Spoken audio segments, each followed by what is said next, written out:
Do toot toot toot toot, he sang.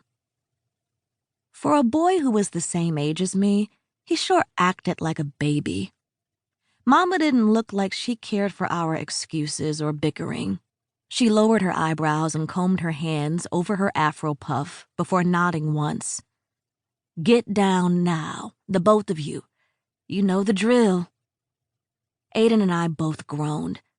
But, we screeched at the same time. I hated that we did things so much at the same time, because the last thing I ever wanted was to be the same as someone like him. I hated our same moments. They made me so mad. Our different moments were the best, because if I was different than him, that meant I wasn't a fathead gorilla butt. Mama brushed her hand against her forehead. No buts. Come on, get down. Then to the living room. Hug-a-thon now. Mama waved her hand toward us both. We climbed off the countertop and stomped our feet to the living room. Mama saw a woman talk about a hug-a-thon thing she made her kids do on a talk show. Whenever her kids would get into a fight, she made them hug each other and apologize for whatever they did wrong. The kids had to hug until both apologized, no matter what. I wished Mama didn't watch TV. It gave her bad ideas.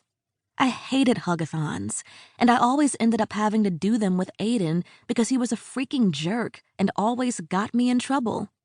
If anything, Aiden should have been hugging himself. I wanted no part of this. I wasn't eating the cookies. Still, we were forced to hug one another, and we grumbled the whole time. When Aiden's mom, Lori, came over, she noticed us hugging and smiled. Another fight? Lori questioned. You know it, Mama replied. Just a regular Tom and Jerry over here. No apologies yet? Not one. Lori glanced down at her watch. Well, hurry up with it, Aiden, or you won't be able to make it to your acting class tonight. But, Mom, Aiden whined. No buts. Get on with it, his mom ordered. I liked Lori, even though her son was a butthead. She always gave me candy when I went to her house and would ask me how my baking lessons were going with Mama.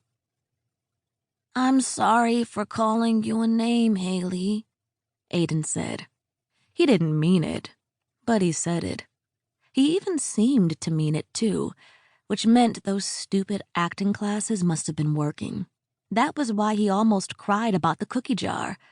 Some stupid teacher taught him that trick. Still, I smirked because he apologized first. Then I felt Mama poke me in the arm. I grumbled. I'm sorry for calling you a name too, Aiden. There we go. Was that so hard? Mama asked. Yes, we said at the same time. Another same moment. Gross. We let go of our hug and dashed away from one another. Aiden and Lori left to take him to his stupid acting class, and Mama and I made a batch of brownies later that night. They were the best brownies I'd ever made, and when I went to bed, I snuck one into my bedroom without Mama knowing. I went to my window and looked across, where I saw Aiden sitting in his bedroom too. I had the most annoying neighbor ever, and I hated that I had to look out my window and see his stupid face. Hey! Loser! I yelled. He looked up and hurried over to the window. He had a grumpy look on his face. What do you want, bigger loser? Nothing from you, biggest loser, I shot back. Then why did you call me over, huh? Because I wanted to let you know you were a loser. And that I made the best brownies ever tonight, and you didn't get to try them. I held the brownie in the air and waved it around. He narrowed his eyes. Give me that. Nope. He climbed out of his window, snuck across the yard to my window, and climbed into my room. With haste, he snatched the brownie from my hand and hurried back over to his room, where he ate the brownie faster than ever. Joke was on him, though, because I wanted him to try the brownie and tell me what he thought. He looked back at me. You're right.